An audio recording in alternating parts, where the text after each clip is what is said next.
শাড়ি ও বরের বেশে ট্রাফিকের দায়িত্বে কারা ছিল এমন প্রশ্ন হাজারো নেটিজেনদের। সামাজিক মাধ্যমে শাড়ি ও বরের বেশে ট্রাফিক নিয়ন্ত্রণে থাকা তরুণদের একাধিক ভিডিও সামাজিক মাধ্যমে ভাইরাল হলে হইচই পড়ে যায় সবখানে। তবে সবার মধ্যে সোশ্যাল ব্লেডে উঠে আসে শাড়ি পরা আদিবার নাম। কে এই তরুণী, কী তার পরিচয়? আবার বরের বেশেই বা কে ছিলেন ট্রাফিক সিগন্যালে? বৈষম্য বিরোধী আন্দোলনের মুখে বাংলাদেশের প্রাক্তন প্রধানমন্ত্রী শেখ হাসিনা দেশ ছেড়ে পালিয়ে যান।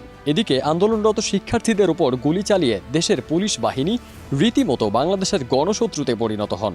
হামলা ও ভাঙচুর হয় দেশের সবকটি থানায়। নতুন সরকার গঠন করা হলেও বেকায়দায় থেকে যায় সড়কের শৃঙ্খলা। তাই শৃঙ্খলা ফেরাতে কাঁধে ট্রাফিকের দায়িত্ব তুলে নেয় শিক্ষার্থীরা। এদের মধ্যে অনেকেই শাড়ি পরে দায়িত্ব পালন করছেন, আবার কেউ এসেছেন বর সেজে। তবে সবকিছু ছাপিয়ে এদের মধ্যে সোশ্যাল ব্লেডে একটাই নাম ঘুরে ফিরছে, নামটি হলো আদিবা। ৮ আগস্ট ভাইরাল হওয়া ভিডিওতে দেখা যায় রাজধানীর মিরপুর এলাকায় শাড়ি পরে ট্রাফিক নিয়ন্ত্রণ করছেন আদিবা।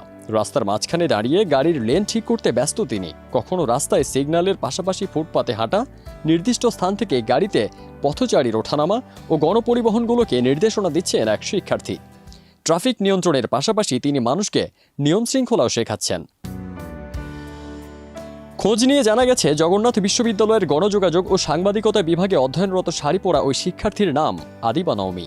তার ভিন্নধর্মী এমন পোশাকে ট্রাফিকের কাজ করার বিষয়ে জানতে চাইলে তিনি সংবাদ মাধ্যমকে বলেন, শাড়ি পরে ট্রাফিকের দায়িত্ব পালনকে ভিন্নভাবে দেখার সুযোগ নেই। শাড়ি বাঙালি নারীর ভূষণ। একটি মেয়ে যেভাবে সালোয়ার কামিজ পরে সব কাজ করতে পারেন, একইভাবে একই কাজ শাড়ি পরেও করতে পারেন।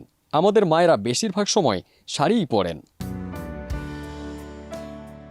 আদিবা আরও বলেন, সহিংস পরিস্থিতির জেরে পুলিশ সদস্যরা বিভিন্ন দাবি জানিয়ে কর্মবিরতিতে গেছেন। ফলে দেশের ট্রাফিক ব্যবস্থা পুরোপুরি ভেঙে পড়েছে। তাই নিজের এলাকায় সড়কের শৃঙ্খলা বজায় রাখতে শিক্ষার্থীদের নিয়ে পথে নেমেছেন তারা। অন্যদিকে বরের বেশে ট্রাফিকের দায়িত্ব পালন করার ভিডিও সামাজিক মাধ্যমে ভাইরাল হয়েছে। ভিডিওতে দেখা যায় বিয়ের বরের পোশাকে ট্রাফিকের দায়িত্ব পালন করছেন এক শিক্ষার্থী।